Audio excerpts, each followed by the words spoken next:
Hello my dear learners, आशा करता हूँ आप सब बहुत अच्छे होंगे। मैं हूँ अफजल। आपके यूट्यूब चैनल मैनेजमेंट स्टडी मंत्रा में आपका बहुत बहुत स्वागत है।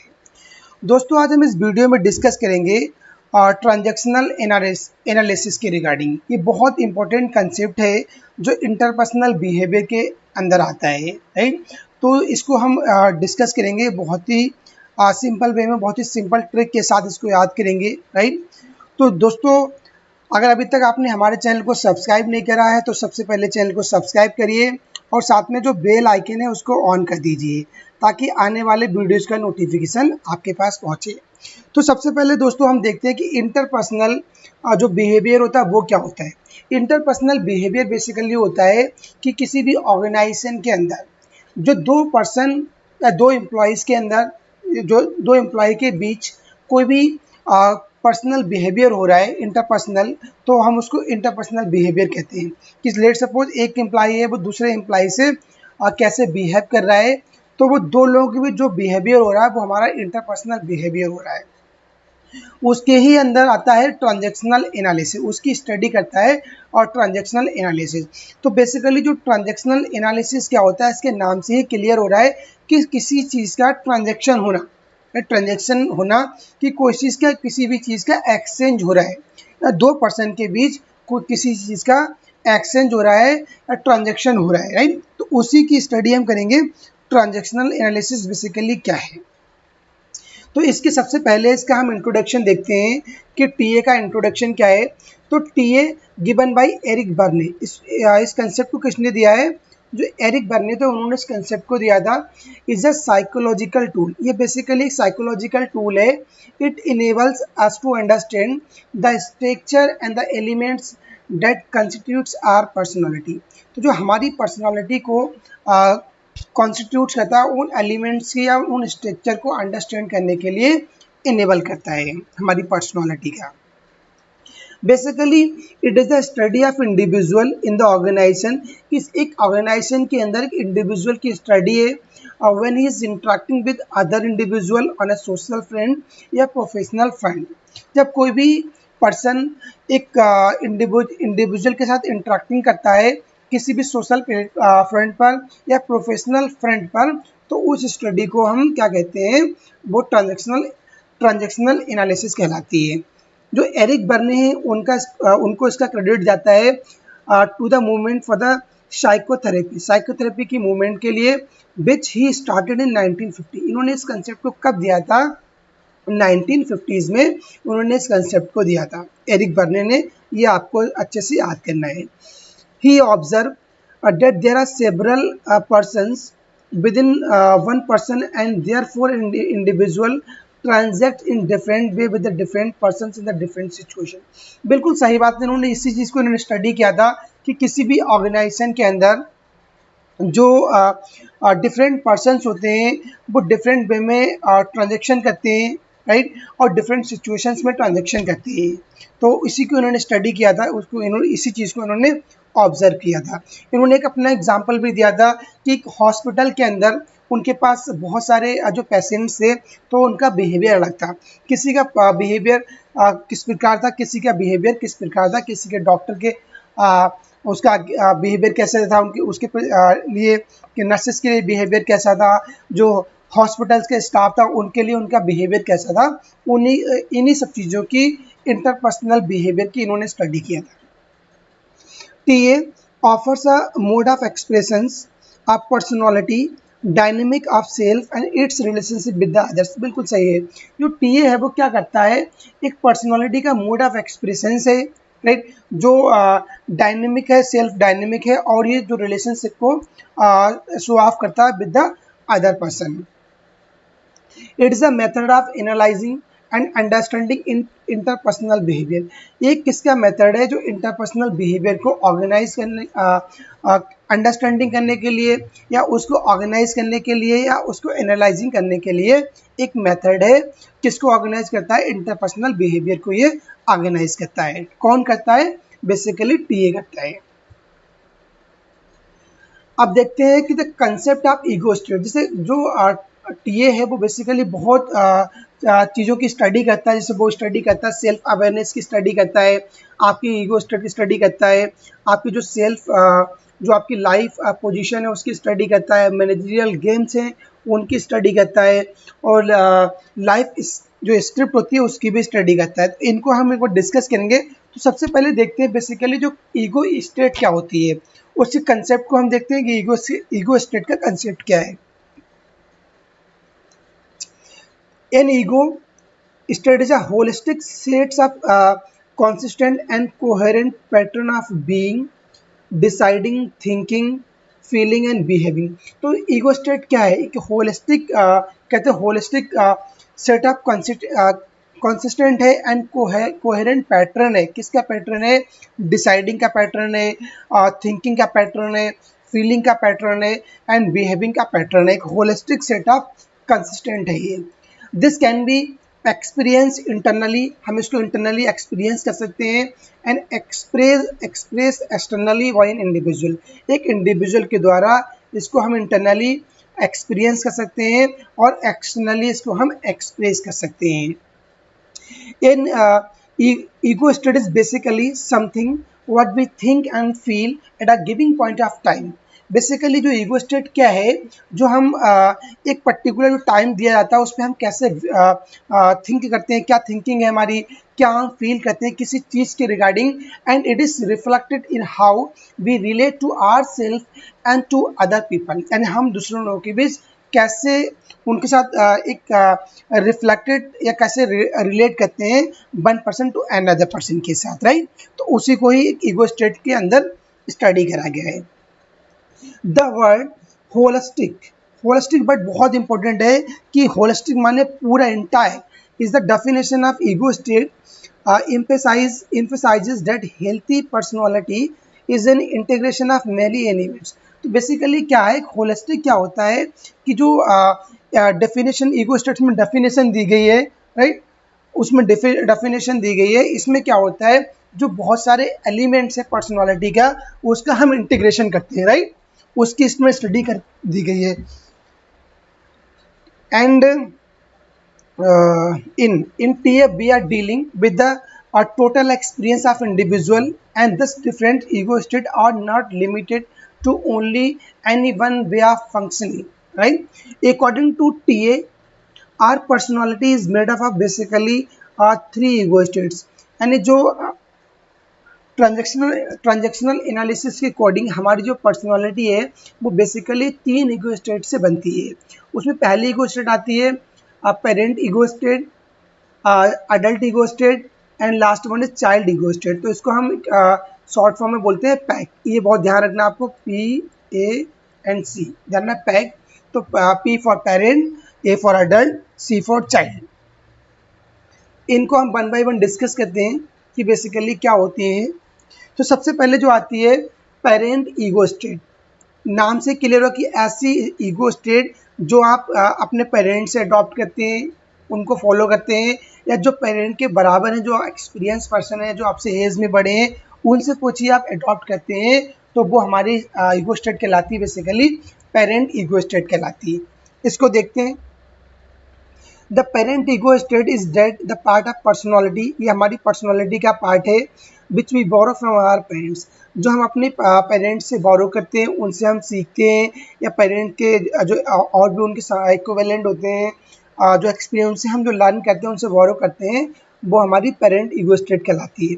Even from those who took their place, basically from parental and authoritarian figure in the our daily life. ये कह रहा है कि जो हम अपने पेरेंट के साथ हो गया, या जो ऐसे अथॉरिटीज़ पर्सन, अथॉरिटीज़ फिगर हैं, उनके साथ जो डेली लाइफ में हम अडॉप्ट करते हैं, तो वो हमारी पेरेंटल ईगो स्टेट के अंदर आता है। All of us in childhood observe the personality of others into our own, usually without being conscious of it। We pick up other person's posture, gesture, habits, ideas, expressions। Basically क्या होता है, हम लोग उनसे उनकी चीज़ें पिकअप करते हैं, किसी पर्सन के जो पोस्चर उनका क्या है, उनका गेस्चर्स क्या है, राइट, उनका मूवमेंट क्या है, उनके हैबिट्स क्या है, उनके जो आइडियाज़ वगैरह हैं, जो उनके एक्सप्रेशंस हैं, उनको हम पिकअप करते हैं। उनकी सारी जो आइडियाज़ है, इन चीज़ों को हम अपने अंदर अडॉप्ट करते हैं, अपने ऊपर हम उनको फॉलो करना चाहते हैं, right.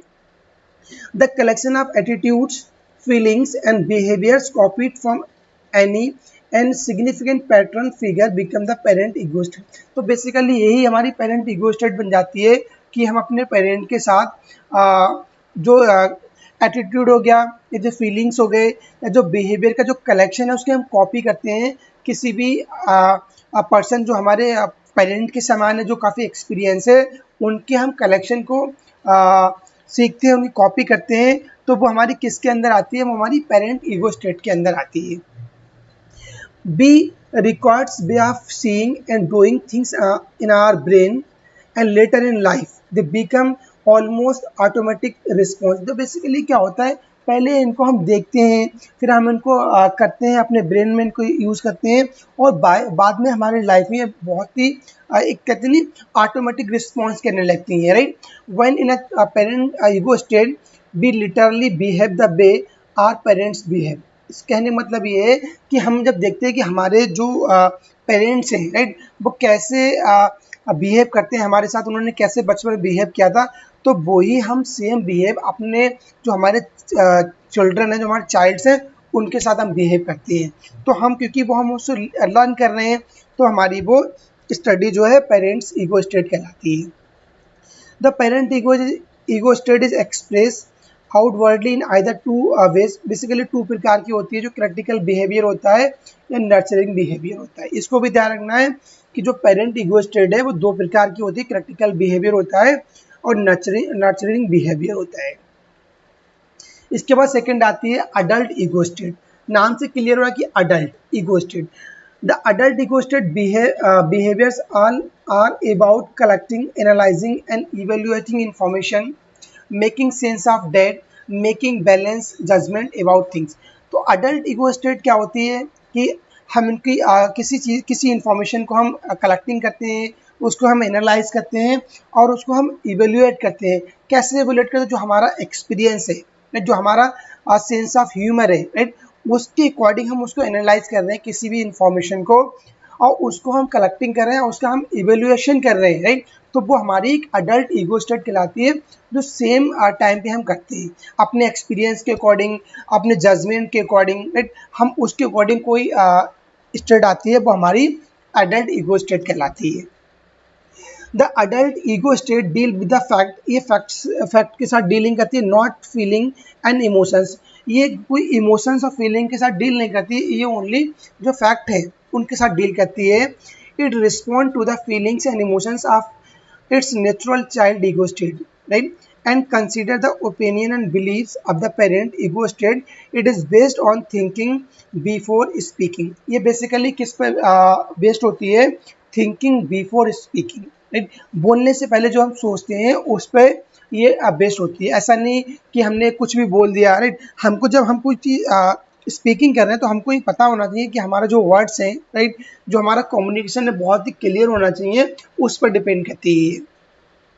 The adult ego state is about trying to understand why do we respond or behave in a particular way and make a conscious choice। The typical adult behavior are being calm, rational, analytical, unemotional, logical and reasonable। जो typical adult behavior क्या होता है? Basically बहुत काम होता है, right, और rational होता है, एनालिटिकल होता है और इमोशनल होता है, कोई इमोशनल नहीं होता है, और लॉजिकल भी होता है और रीजनेबल होता है, राइट।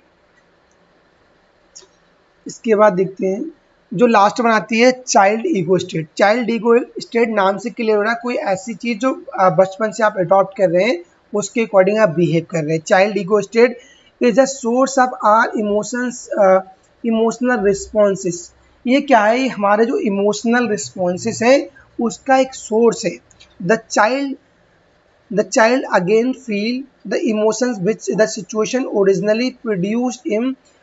तो बेसिकली जो चाइल्ड होता है वो कैसे फील करता है इमोशंस को, जो उसके सामने पहले उस सिचुएशन को करता है, एंड ही या she become aware of the same interpretation, right, और सेम इंटरप्रिटेशन को वो अवेयर होता है। ट्रू एंड फॉल्स, गलत सही क्या है, when he or she give the experience in the first place, उसी अकॉर्डिंग जो वो एक्सपीरियंस प्लेस करता है, ये सही क्या है गलत क्या है, और उसके अकॉर्डिंग वो इंटरप्रिटेशन भी करता है। Everyone carries this with in his और हर ब्रेन एंड नर्वस सिस्टम, और उसी के अकॉर्डिंग उनका जो ब्रेन है, उनका नर्वस सिस्टम है, उसके साथ वो कैरी करता है। These are permanent recording, these are permanent, ये ध्यान रखना आपको, बहुत इंपॉर्टेंट कीवर्ड है permanent recording of the way he or she experience the world, the way he she felt about the world, the way she adapted to the world. It is like our mental tape recorder, ये हमारे जो mental tape recorder है उसके like करती है, is recording events on the one track parents and feeling associated with those events in other track child. In other words, the child ego state is recording the internal events or responses of the little person what he or she है। तो basically जो हम बचपन में जो हमने चीज़ें देखी हैं उसी को हम अडॉप्ट कर रहे हैं, उनके अकॉर्डिंग अडॉप्ट कर रहे हैं, तो उसी को हम सीखते हैं, राइट। तो बेसिकली ये सारा किसके अंदर आता है, जो हमारे चाइल्ड ईगो स्टेट है उसके अकॉर्डिंग। आपने देखा होगा समटाइम कैसे आप कम्युनिकेट कर रहे हो, लग रहा है किसी आप बचपन वाली बातें कर रहे हो, आप जस्ट लाइक चाइल्ड की तरह बातें कर रहे हो, तो वो ईगो स्टेट कौन सी होती है, वो हमारी एक चाइल्ड ईगो स्टेट होती है। अब जो तीन डिफरेंट ईगो स्टेट थी उनको उन्हीं के बिहाफ पे फर्दर जो इनका क्लासिफिकेशन क्या है, किस किस प्रकार ट्रांजेक्शन होती है, उनका फर्दर क्लासिफिकेशन क्या गया है। तो सबसे पहले आती है कंप्लीमेंट्री ट्रांजेक्शन, फिर आती है हमारी क्रॉस ट्रांजेक्शन, और लास्ट में आती है हमारी अल्टीरियर ट्रांजेक्शन। तो कंप्लीमेंट्री ट्रांजेक्शन क्या होती है, कंप्लीमेंट्री नाम से क्लियर कि ऐसी ट्रांजेक्शन, राइट, जो कंप्लीमेंट्री है। जैसे यहाँ पे देखो कि पेरेंट अडल्ट एंड चाइल्ड, जो एक अडल्ट है, कोई ऑर्गेनाइजेशन में कोई जो मैनेजर है वो अपने कलीग से बात कर रहा है, तो कलीग को भी ये फील हो रहा है कि वो उससे एज अ अडल्ट बात कर रहा है, राइट। वो सोच रहा है वैसे उसको फील हो रहा है। तो जैसे उसने ऑब्जर्व कर रहा है वैसे ही उसके जो सबॉर्डिनेट्स है, जो उसके कलीग है, वैसे ही वो फील कर रहा है। ऐसे ही यहाँ पे आप ले सकते हैं कि जो उसका मैनेजर है वो अपने सबॉर्डिनेट से बात कर रहा है, तो सबॉर्डिनेट्स को ये फील हो रहा है कि वो जो मुझसे बात कर रहा है एज अ पेरेंटल तरीके से मुझसे बात कर रहा है, जो उसकी ईगो है वहाँ पे as a parent ego state है। तो यहाँ पे बिल्कुल कॉम्प्लीमेंट्री चलता है। जबकि जो यहाँ पे क्रॉस ट्रांजेक्शन हो रहा है, नाम से कि क्रॉस ट्रांजेक्शन हो रहा है, कि यहाँ पे क्या हो रहा है, एक मैनेजर जो है वो अपने कलीग से बात कर रहा है, राइट। तो कलीग को मैनेजर तो उससे बात कर रहा है, राइट, एज अ पेरेंट बन के, राइट। पर जो कलीग है, कलीग को ऐसा लग रहा है कि जो उसका मैनेजर है वो उससे पेरेंट बन के बात नहीं कर रहा है, वो उसके जो बिहेव कर रहा है, जो उसका ईगो कर रहा है, वो एज अ अडल्ट यहाँ पे कर रहा है, राइट, एज अ अडल्ट यहाँ पे कर रहा है। तो इस प्रकार यहाँ पर क्रॉस ट्रांजेक्शन हो रहा है कि आपने किसी से क्या बोला और जो सामने वाला पर्सन है उसने उसका दूसरा मीनिंग निकाला, तो वो क्रॉस ट्रांजेक्शन हो गया। तो ये बेसिकली काफ़ी ज़्यादा कॉम्प्लिकेटेड होता है एक ऑर्गेनाइजेशन के अंदर कंपेयर टू कंप्लीमेंट्री ट्रांजेक्शन के अंदर।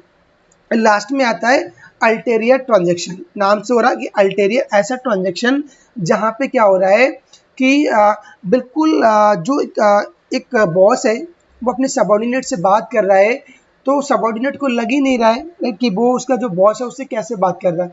उसको लगा कि उससे पेरेंट में बात कर रहा है, पर सबॉर्डिनेट को लग रहा है कि वो उससे पेरेंट में बात नहीं कर रहा है, वो उससे एज अ अडल्ट तरीके से बात कर रहा है, या उससे वो जैसे वो सोच रहा है उस तरीके से बात नहीं कर रहा है, बिल्कुल एक नॉन मीनिंग जा रहा है, जैसे वैसा मीनिंग ही नहीं जा रहा है, राइट। तो वो हमारा अल्टेरियर ट्रांजेक्शन के अंदर आता है।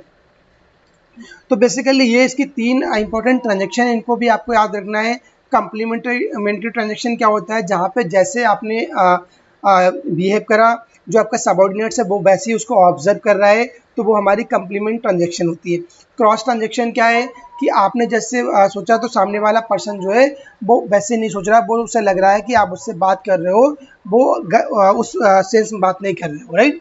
तो उसने गलत वहाँ पे मीनिंग निकाला, और अल्टीरियर ट्रांजेक्शन में क्या हो रहा है, बिल्कुल उसका अपोजिट हो गया, राइट। तो ये हमारा अल्टीरियर ट्रांजेक्शन में आता है। तो गाइज अगर आपको ये वीडियो अच्छी लगी हो तो वीडियो को लाइक करना, राइट, अपने दोस्तों के भी शेयर करना, और चलते हैं, मिलते हैं नेक्स्ट वीडियो में। जो नेक्स्ट वीडियो में हम डिस्कस करेंगे जो जौहरी विंडो है उसके रिगार्डिंग हम डिस्कस करेंगे। बहुत ही इंपॉर्टेंट एक स्टडी है जो ट्रांजैक्शन एनालिसिस की, उसको हम डिस्कस करेंगे इन द नेक्स्ट वीडियो। तो गाइस चलते हैं, मिलते हैं नेक्स्ट वीडियो में। Thank you, have a nice day, thank you. Audio Jungle.